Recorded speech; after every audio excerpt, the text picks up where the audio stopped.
Hey guys, came for 15, joined by my co-host, the Red Wolf, and we are back with another Bleach episode review for you guys.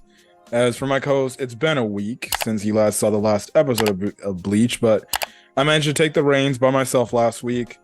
Again, that episode was crazy with what we had in that episode, and this episode topped that in terms of craziness. Mm-hmm. Since I wasn't here last week, I wanted to ask you, how do you feel about Soifan actually still being alive? I was actually surprised. Mm-hmm. Because we both thought that she would probably be dead. Yeah. I kind of knew for sure that Toshiro wasn't gonna die, but Soifan, she took a really heavy hit. Yeah. And speaking of death, well, we have a character death in this, show, maybe two. Surely they're just cockblocking us into and keeping us guessing, right? I don't know, man, but hey, Komamura's sacrifice, well, it was one hell of a sacrifice. Mm-hmm. So, yes. Anyways, again, obviously, last week's episode, with the way it ended, it looked like freaking Shinji was getting the upper hand on Bombietta by using his Bankai, and then she unleashes her special ability. I guess they're Quincy's version of a Bankai, pretty much. I forgot what it was called. And she pretty much turns the tide. And we see at the start of this fight, like, Shinji was like, my Bankai's probably still in effect. But he gets taken down in like one fucking hit. Mm-hmm. And he's down for the count. You got a little too cocky there, Shinji. So yeah. Now I'm still having this question. I don't know if this is like Soul Society rules for them that they have to apply by, but why can't they use their Hollow Mask? Like, that would give them a power boost on top of the Bankai they can use. That's a good question. I'm waiting for them to use. I'm waiting for Shinji to use the Hollow Mask. It has to be some sort of Soul Society rule or something like that. But you would think in a situation where you're pretty much fighting for your life, you would just holify yourself and put the mask on. Mm-hmm. Like, we obviously know with Ichigo, he doesn't really need to use the mask on anymore because he's like super strong now. Even when he got his Soul Reaper powers back, but it's like, I'm just like, just do the thing where you holify yourself, mask up, or is it because now you're Soul Reapers again, you can't do that? I don't know. Maybe they got it out of their system. I don't know. I don't know. Maybe Yamamoto, before he died, obviously said you can't do that. I don't know. I'm just saying, I'm like, if this is a life or death battle, I don't think other Soul Reapers would care if you holify yourself and try to use it to defend yourself. But maybe it's just a Soul Society rule that they can't do, I guess. But yeah, he gets taken out with ease, and that's when we have it where Komamura shows up in his armor itself, protecting him. And obviously Bombietta, she's, I guess you can say, happy about this because she's like, oh, it's the doggy, you're finally back. You have it to where what's her face, Hinamori, she tries to attack Bombietta, but she would have got her ass killed too. Komamura saves her. Again, I love her. She's adorable, and what happened, she didn't deserve all that. I still have not gotten over the fact she was pretty much traumatized due to Aizen. Well, I'm not sure if she improved at all over the years, but let's be real, she's not going to be useful here. Oh, of course not. Komamura said, take Shinji and get the fuck out. Mm-hmm. So, yeah, so she does that. I still feel bad for her, though. I still feel bad for her. She didn't deserve all of that, but it happened to Aizen. She was like legitimately in love with this guy, and then Aizen stabbed her. Mm-hmm. So yes, I still kind of somewhat ship her and Toshiro, though. I can definitely see that. But they're kind of like, it's kind of like a brother sister type thing. Yeah, that dynamic though. Unless you ship Toshiro with Rengiku for some reason. That would be interesting. Hey, A small boy with a boobylicious lady. Oh, Gen's dead. So stop. Stop. Too soon. Too soon. God, too soon. Too soon. Whatever. Move on. Maybe Rengiku can be my girlfriend. A man can still dream, I guess. I guess so, right? If only Rengiku was real. Anyways, we have it to where we have Komamura versus Bombietta Part 2. And well, this was actually a pretty interesting fight. When we find out pretty much obviously that Bombietta, she can't be touched because when she fires off her attacks, they're pretty much like bombs. So she's firing those things off. You can't block it or anything because she's using her pretty much Reishi to do that, and you can't block Reishi. The Soul Reapers can't do that. So you just have it to where Komamura, he just takes this brunt of this attack. And then after all the armor's off, what do we see? He's no longer a doggy / wolf kind of beast. His physique is a human. Yeah, when I saw that, I was like, this is his power up? This is the technique his clan has? That they can turn into humans and probably boost their power up? And I was just like, What the heck? I was like, this is interesting. Where's this going? We'll get into that in a quick second, actually. So she's actually shocked. She's like, wait a second, what the fuck is going? You're not a dog no more? So he unleashes his Bankai, and we know how his Bankai originally looked like, but this new Bankai looked like it was Ghost Rider on steroids, for crying out loud. It honestly looked shit. It looked like a demon, to be honest. It had fire coming out of its eyes and everything. Now, we have it to where Bombietta was attacking his Bankai, but his Bankai wasn't getting destroyed. And obviously we know if the Bankai takes damage, he takes damage, but he seemingly feels like he's unaffected by the damage. And I was watching this like, he's not hurt by this? What the hell's going on here? So what do we find out is, what he did in this apparent training that arc he went through. Apparently, for this new power-up, he gave up his literal heart. So he's basically a hollowed shell. Yeah. And I was like, this man pulled out his entire heart and everything. It was called the Jinka technique. And I guess the old dog that resented him was like, if you're really committed to doing this, then do what you need to do. And he does this, and he pretty much has no heart, and he's just going all on instinct. Now we kind of see why. We can see why he wanted to go up against Yuhabak, because he felt like Yuhabak would probably have some trouble with this. Now, only time would tell. I don't think Yuhabak would maybe have issues with this, but maybe he would. He didn't seem that afraid of it. Yeah, that was interesting to say the least. But the Bankai absolutely, like, let's be honest, Bombietta couldn't do anything against this thing. Yeah, and one thing led to another. She's running away, and she got sword striked really hard. And I think it was like as she was getting like hit by the sword, she tried to fire off her explosions, but she kind of got her own self in the explosion. Times getting slammed down by the sword. Yeah. And shockingly enough, she gets taken down, and she's down for the count, and she's done. Komamura gets his revenge and wins. Yeah. So I guess she's the first of the Quincy's to go down right there. Yeah, so as we see Komamura obviously walking to Yuhabak, we kind of see him like walking there.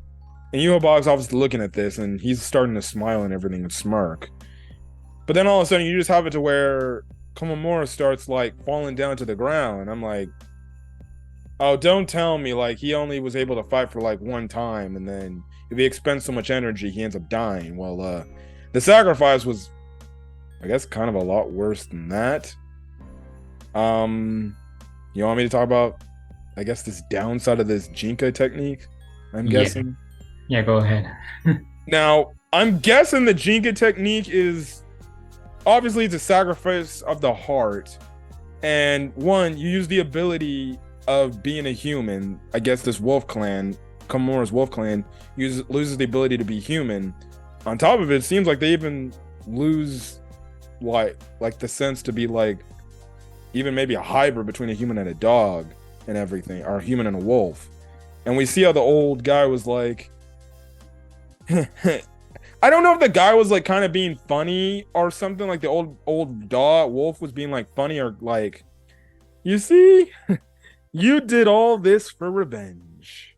And guess what? It's like that one time back in the Fate Karakura Town arc with the one dude who was on Aizen's team. You know, we remember back then Komamura told him, hey, you should not be doing this for revenge or anything, because remember that guy's whole purpose was he was getting revenge on the Soul Society for treating the one girl he was in love with like harshly, and he wanted revenge on that. And Komamura in that fight was always telling him like, revenge is not the key. You shouldn't be doing this for revenge. You know, it's not worth it. And kind of in a funny way, well, Komamura was doing what he did to try to get back at Yhwach out of what? After what happened to Yamamoto. Revenge. So, we see him like at first I'm like, oh, is he going back to his dog form or his wolf form again? Well, he goes back to a wolf. Full on wolf. And without a heart. Without a heart. And the dog, the old dog is like, you sacrificed your entire life just for me. And then he eats and sips up his heart.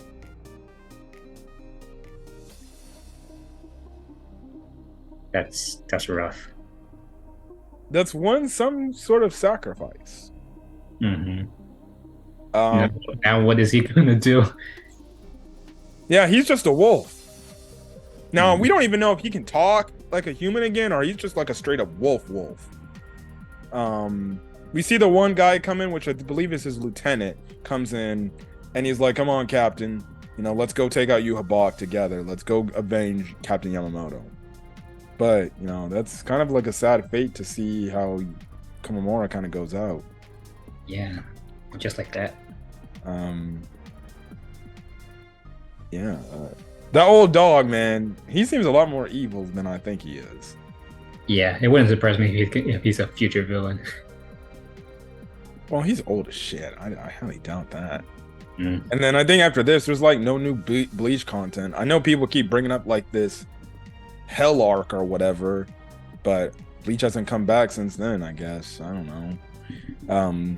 But yeah, kind of sad, tragic way. Again, I don't know how this is going to turn out. You know, he's like a straight up wolf now. Don't know if he has any consciousness or if he's like dead.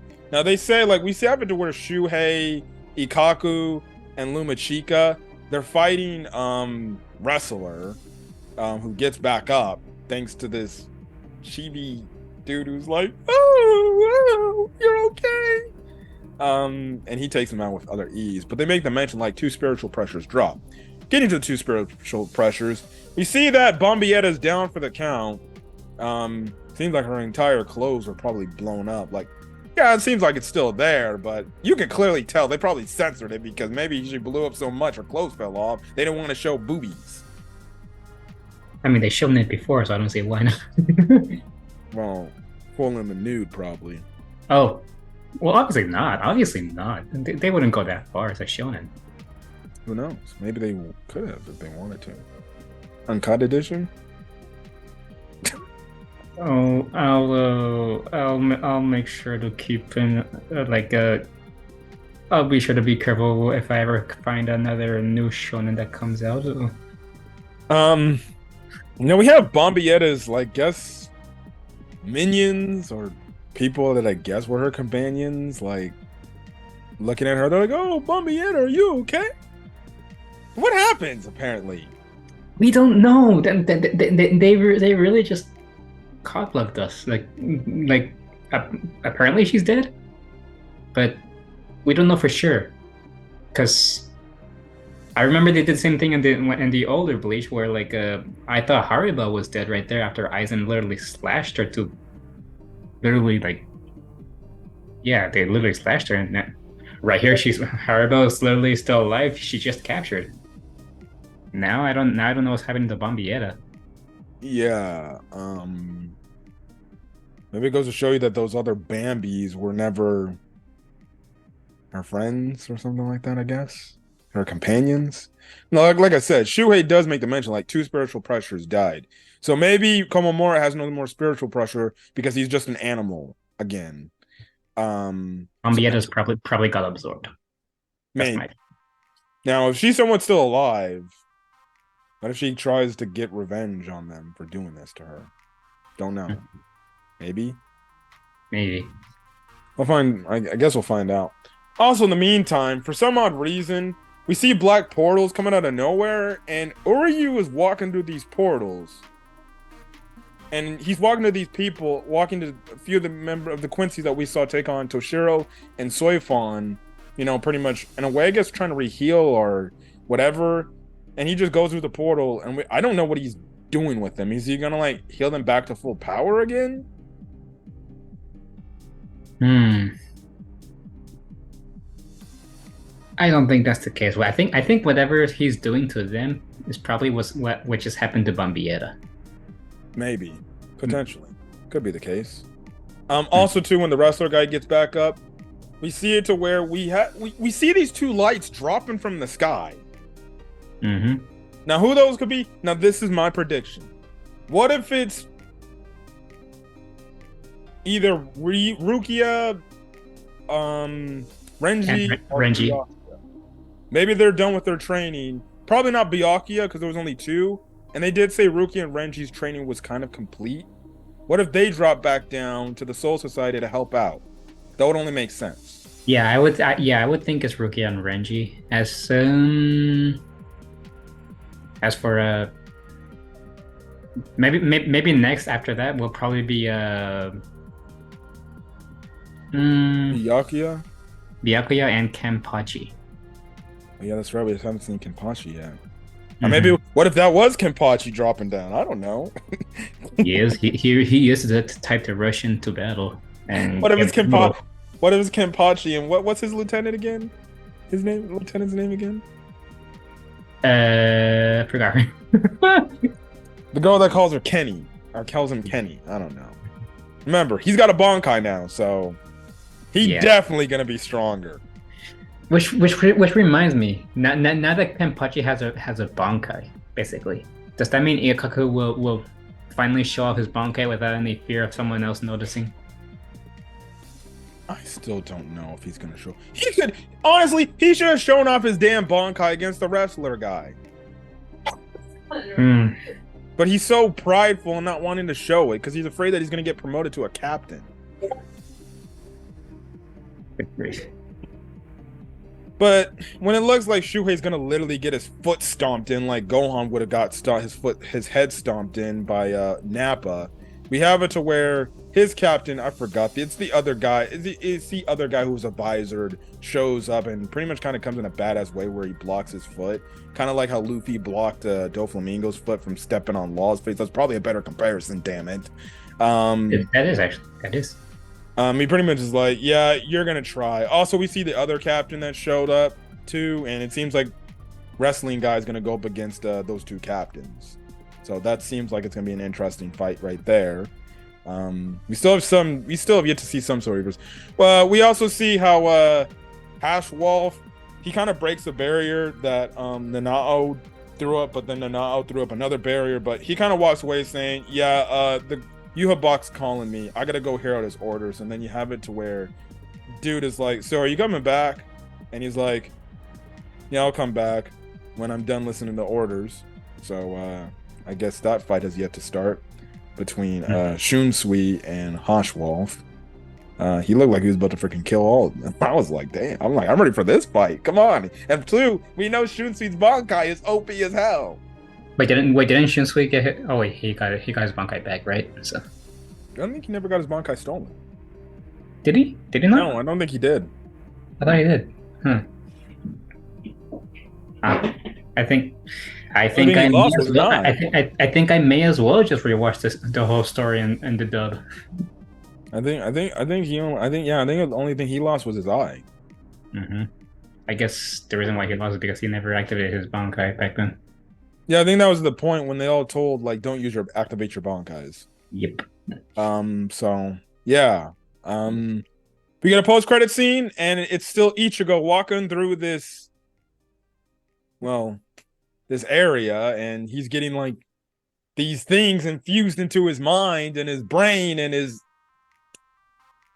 body was literally getting deformed. And I was like, what the fuck is going on here? And obviously the one bearded guy, I guess he makes a reference to like the Soul King, which I did say in last week's episode, like maybe these things he's seeing has something to do with the Soul King. It clearly has to be. And then obviously Ichigo, seemingly enough, gets through the barrier, through this long hallway, that he was slowly, and I mean slowly, getting through, and then he sees another hot Bleach girl character. Here comes the fan art. That pretty much he's like, all right, what's the next step in my training, pretty much. So that's pretty much where the episode ends. So yeah, next episode title, I seriously don't know where it's going from what it states and the way the dialogue is said in it.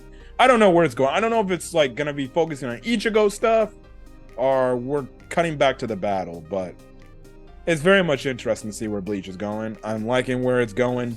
It's definitely, see, even though we're getting action, to me, it feels like this half is going by really slow. Which I think I'm okay with. I rather not them rush things. Yeah, I don't want to see Ichigo, but the thing is, I'm just like, I just need to see Ichigo's reaction to Uryu with them. Yeah, that's the anticipated fight. That's the most anticipated fight. That's clearly gonna be the most anticipated fight of this show right now, because not only is Ichigo getting a power up, but Uryu also got a power up after drinking the Yuhabok's blood. Yeah, man, I cannot wait to see that discussion again. Or actually, prediction time. If we're going back to the two people that dropped, I still think it's gonna be Rukia and Renji. What if it's two people that dropped in from Waco Mundo? What do you guess? Because what if it's Yoraichi? One of them's Yoraichi and the other one's Kisuke? Unless it's either Orihime or Chad. Yeah, that's what I'm thinking. Maybe. And let's not forget Grimmjow. Unless it's Grimmjow and some other person. Isn't Grimmjow like with Orihime and Chad? Clearly. So maybe one of the big lights was like Orihime and Chad, and the other one was just Grimmjow. We never thought about that. Yeah, just because we saw him from a distance doesn't mean it could just be two people. Maybe it's just like two people in one gigantic light, and the other one could be maybe one or two other people. Who knows? But I could definitely see Yoraichi backing freaking Soifont up in her time of need. And Soifont would be like, Yoraichi-sama. Well, in the dub, she says, Lady Yoraichi. So yes, Bleach is interesting. I'm really liking where it's going. A lot of predictions, a lot of speculating, but it's just getting more interesting to see where this story is going. And oh man, I feel like this isn't it of the heartbreaks. Komamura, now Bombietta. Now don't take Rengiku from me. Rengiku might actually make me quit the series. I can guarantee you she's gonna live through the series. I can guarantee she's gonna live through the series. She better, because She's completely. Listen, I love Rengoku, but let's be honest. She's a complete fan service character. You got to keep your fan service character right then and there. You kill her off, well then who the fuck's coming back? They've been doing a lot of the girls dirty in the past, I'll be honest. Well, at least Bombiette was shown up as really strong. Just Yeah, at the last yeah, second. she's the first one to go down. So yeah. Anyways, we're gonna get out of here. If you guys like the video, leave a like. Put in the comment section your thoughts on this week's episode of Bleach, 1000 Year Blood War arc, as well as hit the subscribe button if you want to get more Bleach content or any other anime or manga content that I upload on the channel, because I'm the only one doing manga content.